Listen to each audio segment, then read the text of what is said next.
I'd like to call this meeting of the Madison Board of Selectmen to order on January 29th, 2019 at 7 p.m.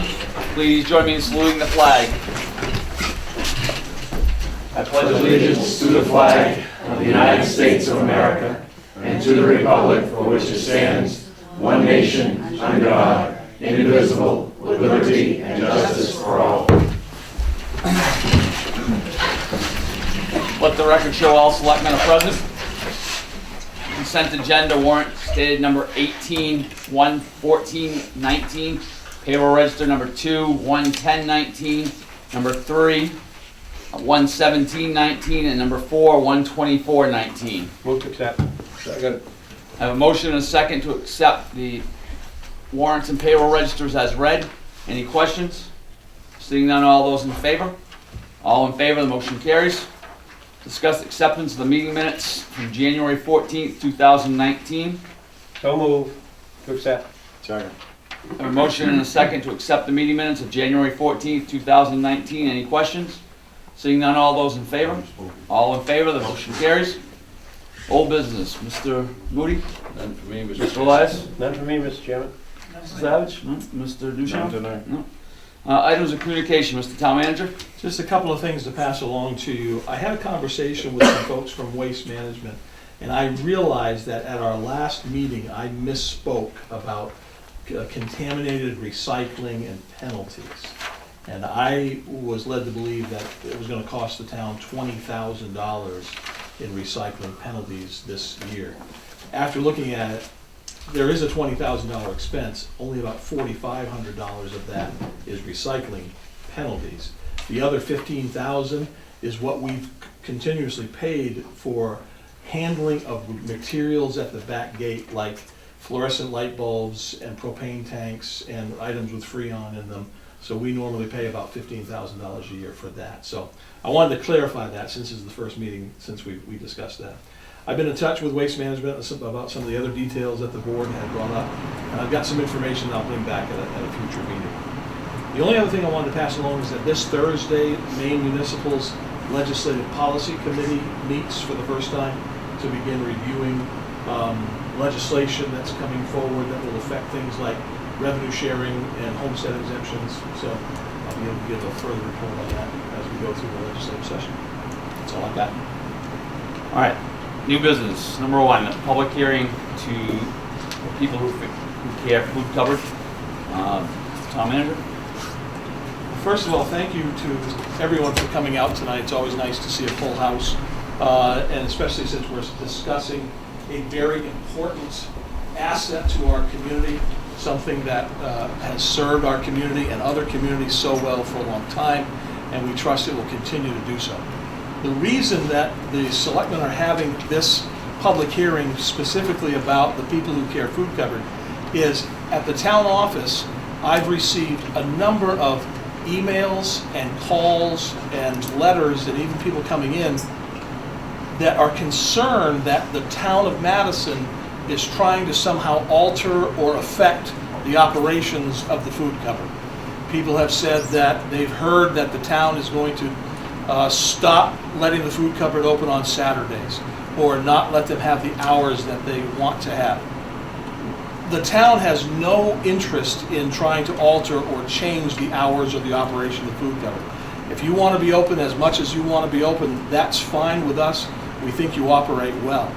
It's important for me to clear the air about some of the things that I have heard that people are concerned that the town is trying to do this or that. I think that the food cupboard has operated well, and I wanted to have an opportunity to hear from the public if there are things, both concerns and compliments that folks have about the people who care food cupboard. The other clarification is this Board of Selectmen has no bearing on the food cupboard's operation. They have their own board of directors. And that board of directors is autonomous, and they can do what they want and how they feel best directed. That being said, since this time last year in 2018 to now in 2019, there have been a number of changes on the People Who Care food cupboard board of directors. And I thought it was important that if there are board members here tonight, along with Shannon and the work that she has done, that this Board of Selectmen gets to hear from those Board of Directors to see kind of the state of the union or the status of the food cupboard. So that's the reason for this public hearing. Kim, anything you'd like to? We're so blessed to have this building, especially in this economy right now. Our numbers are huge. One of the miscommunications is in the month of December, we shut down in the evenings, and that scared people. And the reason why we did that is because we didn't have the volunteers and it was holiday season. There was once, I believe in November, where people misunderstood that we run out of food. And we invite you to come and see our operation. We are like none other in the state of Maine. We have a grocery store. So we don't pre-package anything. We let them come and shop. They can pick the items. And we give each family so many points based on how many's in their family. So that one evening, we didn't run out of food, but there weren't a lot of options. So we always want to be clear about that.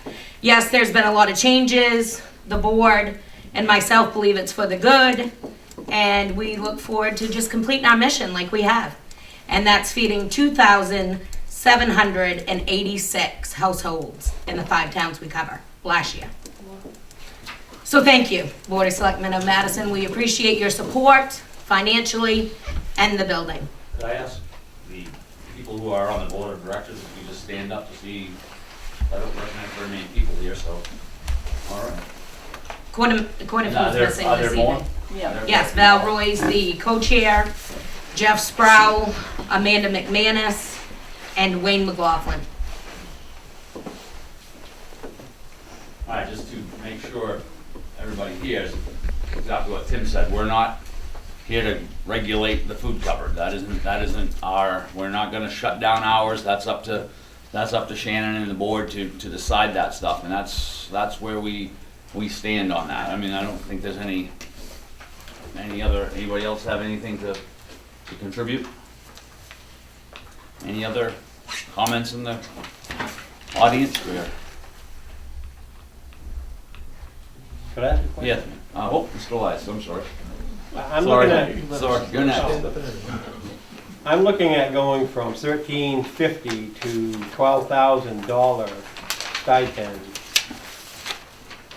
You know, you have a $52,000 budget and you're spending 12 on salaries. It's kind of a lot of money, isn't it? Well, I can speak to that.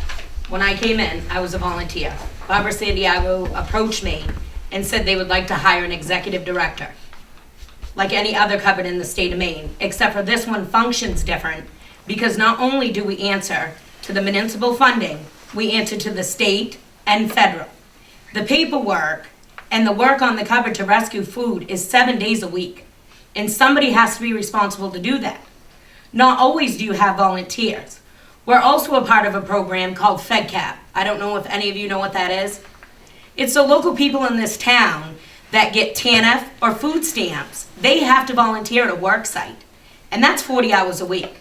So we take them in and we take them on, and somebody has to be there to supervise them, make out their timesheets, and then report back to the state. So my stipend, which is $300 a week, cut out mileage and gas. I get none of that. Taxes are taken out of me. I'm a volunteer with a stipend. Plus, I probably do 80 to 90 hours of work a week. From rescuing food to meetings in Augusta, you name it. So this $300 a week, is that 52 weeks a year? No, I do not get paid for any vacations, any time that I miss. If I'm sick for a week, I don't get paid. We disperse it in other ways. Okay, now down on the bottom of the sheet that Tim handed out to us, back in 15, your checkbook was 81,000. Last year it was 48,000. It's continuing to go down with your donations. Where did I see? If you look at general donations in the middle, Fall solicitation, right, and is what I'm looking at. right below that is a significant decrease. So my point is, and I know you're doing a lot of work, My point is, when people find out that a third of your budget, or a fourth, is going to salaries, it's harder to get donations. And that looks like it's apparent by fall solicitation. You're only budgeting 2,500 and you get 52, but it's around 25. But yeah, general donations have gone from 15 to 7,600. What is general donations? Where does that come from? It comes from, we solicit in the fall, Right. and then people come to us. In the last year, I did not get voted on the board until August.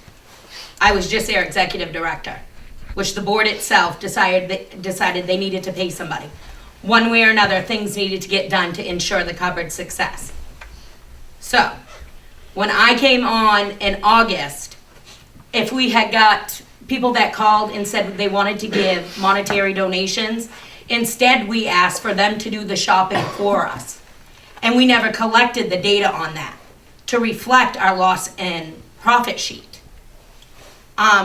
Instead of you giving us a $100 check, they gave us $100 worth of food.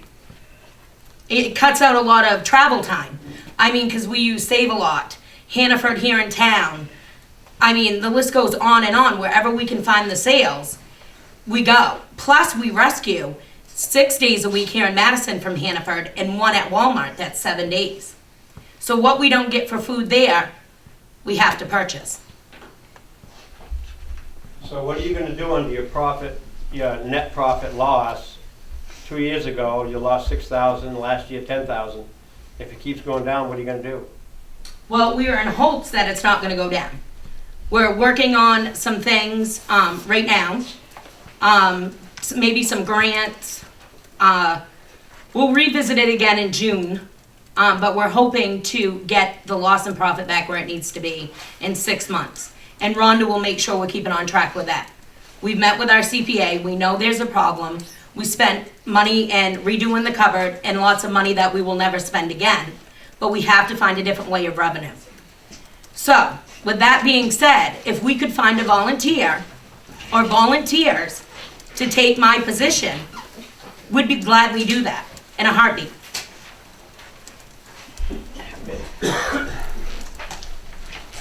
All right, ma'am? I'm just speaking on everybody's behalf. She is doing a tremendous job. We've seen big changes in the cupboard, and we liked it.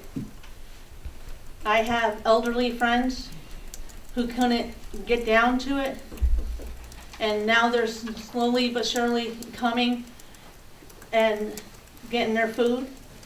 And I believe she is doing one tremendous job, and I love this lady. Yes, sir. Hello, my name is James Zorro.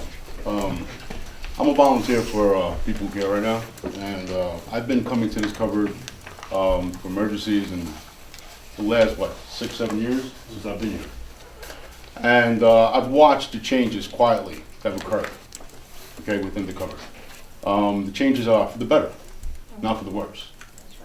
Okay, apparently, looking at the sheet, if she just came in this year, and 2017 to 2018, we had a loss from 2016 over, and she's starting to bring it up, that shows me that she's doing something right. That's right. Okay, it shows me that she's also picked the right people to be on that board to do the right thing. So, as far as my concern, People Care, I guess they're doing the right thing in my book, because they are taking care of more people. The food has gotten better. Yep. The quality of communication between clients and the people on staff has gotten better. Not to take away from the last administration, but it has gotten better. All right, so I just wanted to say that. My concern isn't so much what's going on with the money that's going to the food, because I'm glad my taxes are being used to feed the people of Madison. Because I'll tell you, last week, if it wasn't for this pantry and many other pantries in this country, a lot of workers that have been out for weeks would not have food to eat. So this is a must-have. And thank you very much for having, thank you very much for giving that half to supplying and keeping this organization going. My real concern is what's going on in the streets right now. And that's something I brought to you, Tim. And that was something I'd like to bring up later on if it's possible. Thank you. All right, anybody else? Gina? Eva? Yeah, I'd like to know why Emden went down from 4,000 to 2,000. Rhonda Emerson explained that to me, that it's not that their giving went down, but they actually gave an extra $2,000 in 2018. Yes. I'm actually a community provider. I work for Catholic Charities. And I cover Androscoggin County, Franklin County, Somerset County, and Kennebec County. And work with mental health. And I have a huge caseload of people. I see a lot of food cupboards in a lot of different counties. And walking into this one, it's completely different. It's like going shopping, and there's no stigma attached to it when you go in as a consumer. You're just going shopping. Like, you know, people are nice, people talk to you, people are helpful to you. This is a way different food bank, just to let you guys know, than most of what's out there. The community should be proud. It's so much better. And I'm hoping that maybe other food banks will take that into I've consideration. been coming to the food closet now for a couple of years. And in that 2 years, since she's taken over, I've seen a tremendous change. We used to come in with boxes. We had to lug our own boxes back up out of the stairs, which when you have problems with your knees, it's hard to do. She got it, so we got carts, we put our bags on, we go through, you got vegetables, you're asked what you want, you take it. You don't get stuff you don't want. A lot of food closets you go to, they'll pack it, you take it home, and there's a bunch of stuff you don't want. Here, we get over at the end, they put it on the trolley, goes up, you drive your vehicle up, and they unload the box and put it in your vehicle. So it saves us older people our backs and our knees. And I can tell you from being in the community so often every day at all of the food banks around, this is the only one that does that for you. Yeah, That's and right. I've been in a lot of different food closets. And I'll tell you, this is the best one I've ever seen. The food's good too. And it's good food. Even when I first come, sometimes the bread was empty, now it's good. Thank You you. can have food allergies and actually eat. All right, is there anybody else? Any other comments? Yes. Hi, my name is Pearl. My only concern is that there's a lot of handicapped adult people that can't get in and out of the food pantry, and I want to know why we can't be handicapped accessible. You got all these empty rooms.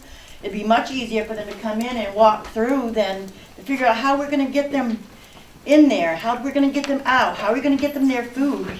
Who are they going to call to come get their allotment for them? We need to be handicap accessible for some of these people. They have walkers, they have wheelchairs. We have one client that is blind. You know, that to me is as important as feeding them, is getting the right mode for them to get in. I mean, every other place you have is handicapped accessible. No, I'm not trying to stir any grief, but I do care. And I really would like to see somebody, just look at this lovely lady. She can't get into the food pantry. Somebody has to come pick up for her. You know, maybe she'd like to come down and pick out her own eggs and look at her own bread and help herself. Give herself some sense of self-accomplishment. Like, I can do this, but I can't do this if it's not handicap accessible. Sorry. I'd like to address that if you don't mind. One of the other questions that you asked about the stipend, we deliver on the off days that we're not open to Parkwood and Anson, which is mostly disabled elderly, and 1 Madison Ave. We actually mobile feed them. That is something that we know that you can't redo this building, and there's no money for a brand new building. So that's another thing that we do. We make sure that people that are homebound, they get fed. Your residents are getting fed. And they're mostly elderly, as you can see in this room. So if they can't come into the cupboard for any reason, we know this is an older building, we do make sure they get food.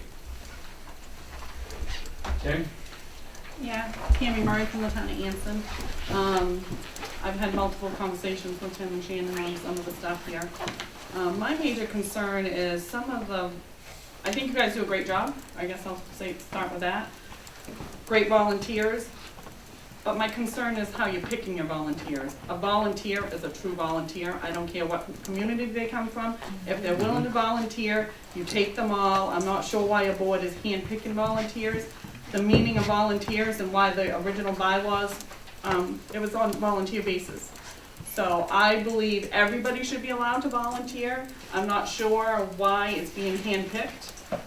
So I guess that is my concern, and I did have a couple other things that I addressed Shannon with before, and I'm still waiting to hear if at some point I could be put on the board or something, because I would volunteer for that.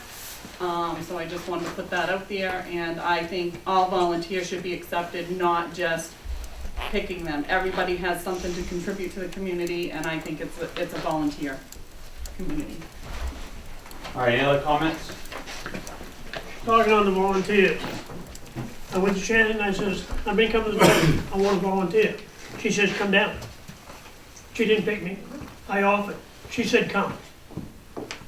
So she's accepted me as a volunteer. And I can second that. Third that. All right, Roger. I would like to speak to a few issues, and at the risk of sounding contrary to everything we've heard here tonight, I had volunteered at People Who Care for 8 years, better than 8 years. And for the first 7.5, it was lovely. The last few months, it was very difficult. I served on the board, and whether this is germane to the issue, I was summarily dismissed for simply asking questions about agreements that had made with the hiring of Shannon.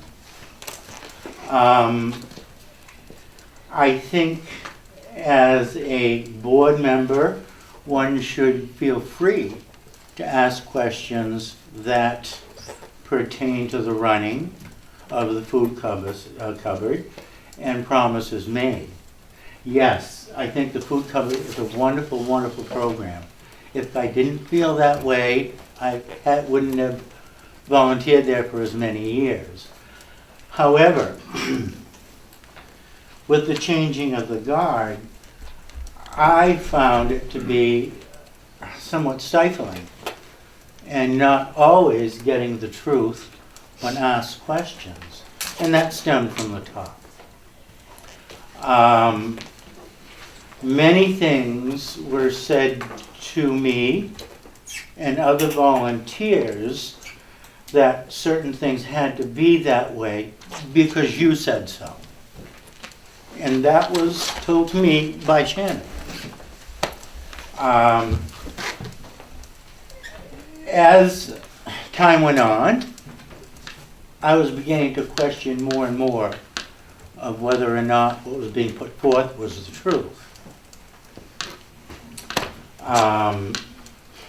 I'll rest it at that, but an instance, for example, I had reported to the board that an individual who isn't a member of any of the communities that we serve is a recipient there. Reporting something to the board goes nowhere. I have to agree with Tammy, and I'm glad that she mentioned that, because I would like to speak to that. Volunteers are welcome as long as they are rubber stamps, and as long as they agree and don't ask any questions that might rock the boat.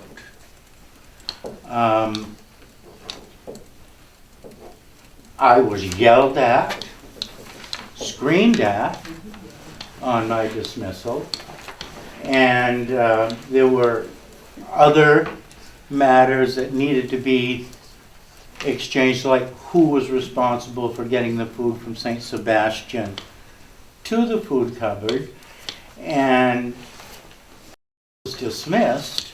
I did say the name, which was promptly forgotten and had to be reminded.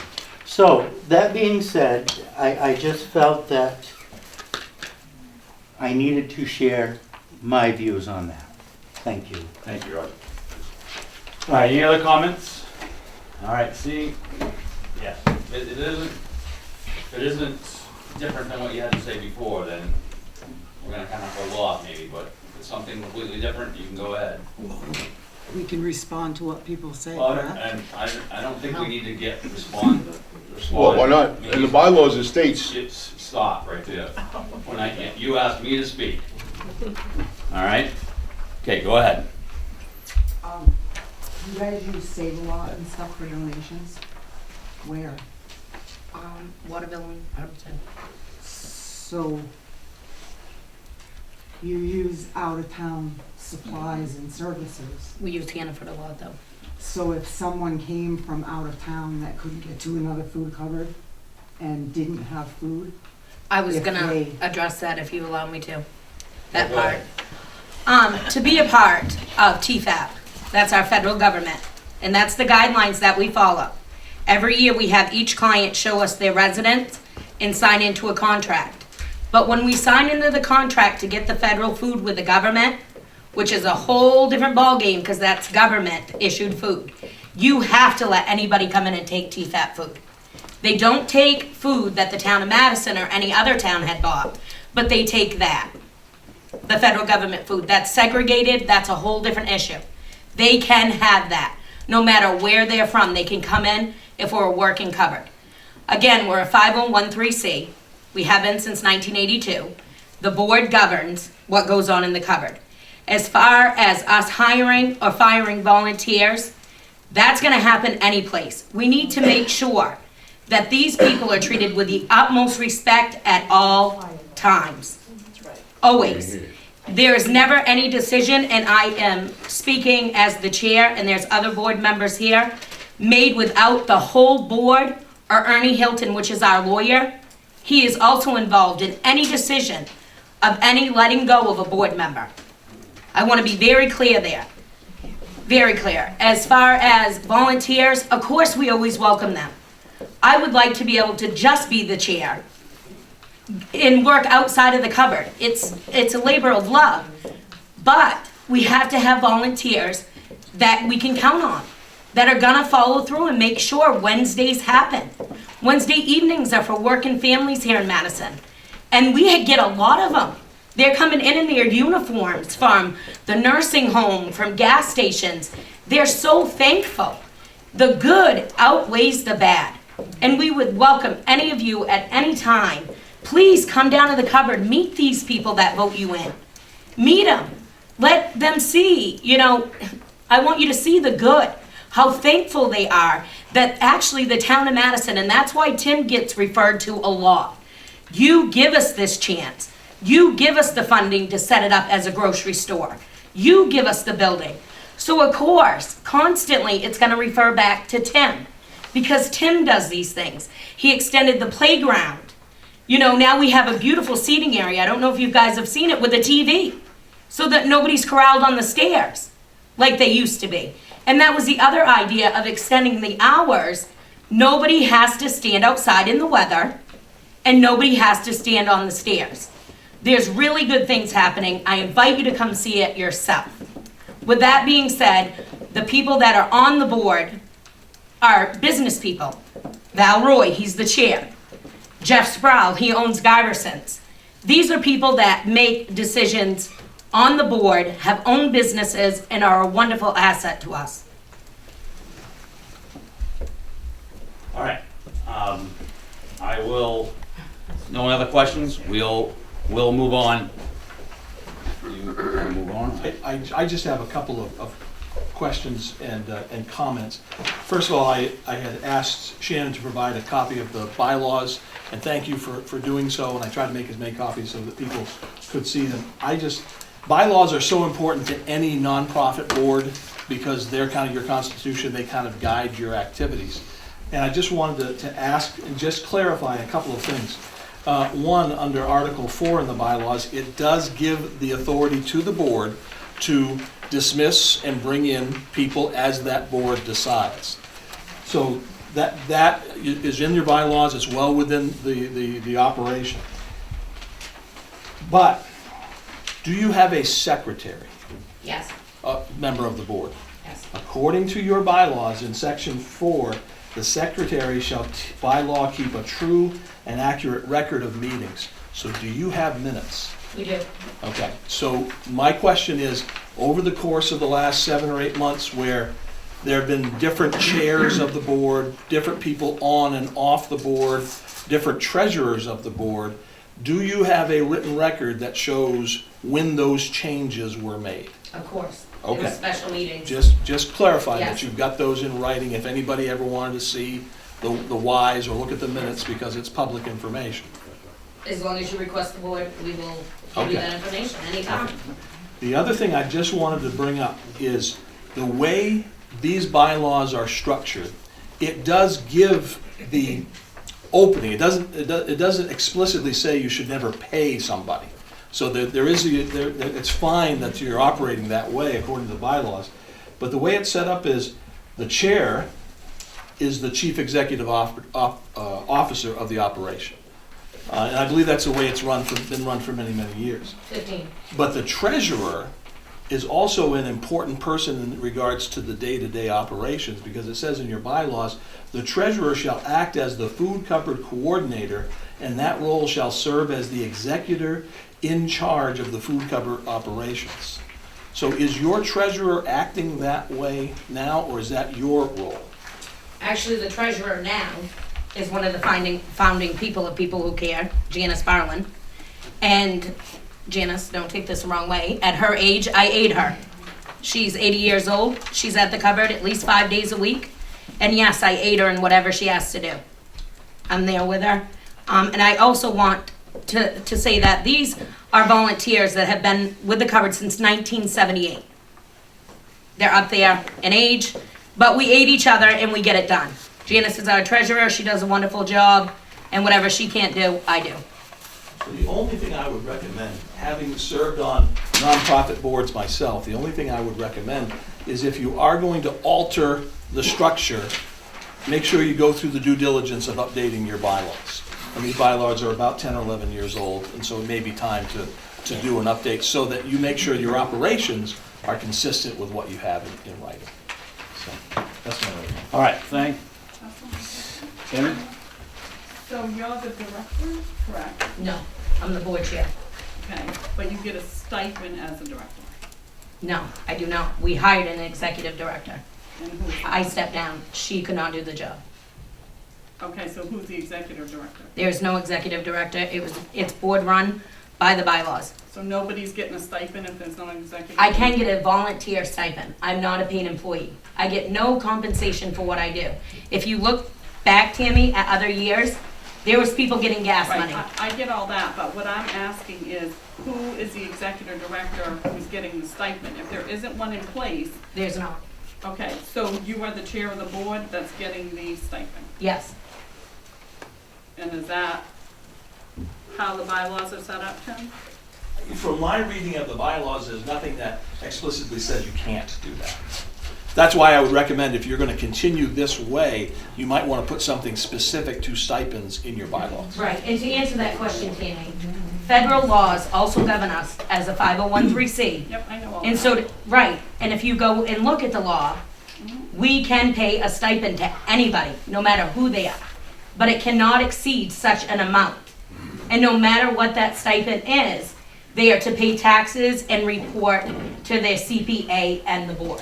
Right, and I'm not disputing all that. I'm just from a town's perspective, when they're giving you these monies from both towns, not just from the town of Madison, from the town of Anson also, they're gonna wanna know where their money's going. So I wanna be able to tell them if we're paying a stipend, who we're paying the stipend to. So I just wanna be clear, we're paying it to the chair of the board. You're not paying anything. The town of Madison is not paying my wages. Well, my stipend, no town is. When I signed into the agreement with the board, Janice, is it okay if I speak? When I signed into the agreement with the board and Rhonda Emerson, she would keep track of your monies, the checks that you gave, and that would be spent on the clients only. That's it. None of your money goes to any of our overhead. The dumpsters that we pay for, Chris Roy, that comes out of our pocket. The phone, my pay, any donations that we give. We fed Officer Cole. When all that happened, we fed all the police departments. That came out of our end. When you actually see food bought, that is food bought from people who care for the people in the town. That's your money that we cover every year, 29.5. Nothing else goes to the operation. Nothing. So you're raising the money to pay the stipend? Right, and if, say in June, that money isn't there, town's money's here for food, the money isn't there, the revenue, I keep going the way I'm going for free. Forget the stipend, people need to get fed. Okay. It just needs to be clear when you're doing a fundraiser what that money's going for. That's all I know. It took me a while to get my head around what Shannon was explaining here, but I finally think I see it. In the way that you've structured your revenue, Madison, Anson, Emden, and New Portland make up around $30,000 in contributions to the food coverage. So as long as you're spending more than $30,000 to buy food, that's how you can say that the town's contributions go directly to the food to help the people. And anything other than that, waste removal, your stipends, all those other incidentals, that's going to come from the actual donations that you're getting.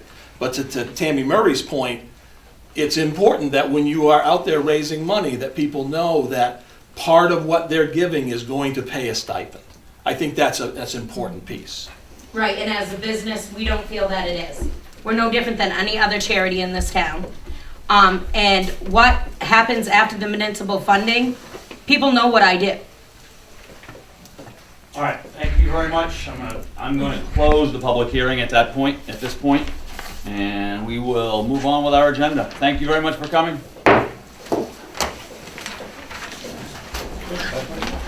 19 voter registrar appointment.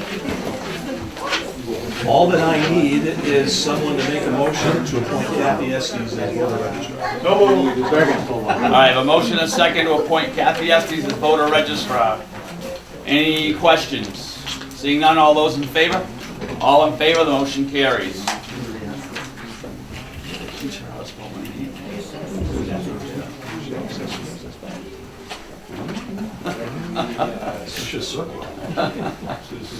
All right, number 3, update tax foreclosures. Not any action from the board in regard to this. You have the list of about 46. As of today, that list is about 44. The foreclosure date, so that the board knows, is February the 19th. It's the last day for people to make tax payments on their 16 taxes. We fully expect that to be down, to a reasonable amount by that date. I just didn't know if the board had any particular questions. By the time we come to the next board meeting in the second week in February, hopefully we'll have a much cleaner updated list. Okay, thank you. Number 4, ordinance review. All right, I gave you 2 packets, and again, I don't want to take a lot of time over this tonight. Hopefully I'm just giving you information to digest. The first part here, where it says proposed ordinance changes for town meeting 2019, includes all the work that we've done year to date. That would be on changes on the appeals board, special permits and amusement, animals, building construction, sewage disposal, always a popular one, and use of town property. For the most part, many of those have already been through the process and they've been approved by this board to go on to town meeting. With the exception of building construction, we're kind of waiting for Susan, the code officer, to finish that fee schedule, and then she would like us to revisit the after-the-fact permit. Now, if you remember, for a little history, we used to have an after-the-fact permit fee which was double a building permit. Back when our building permits were $20, the after-the-fact fee was $40.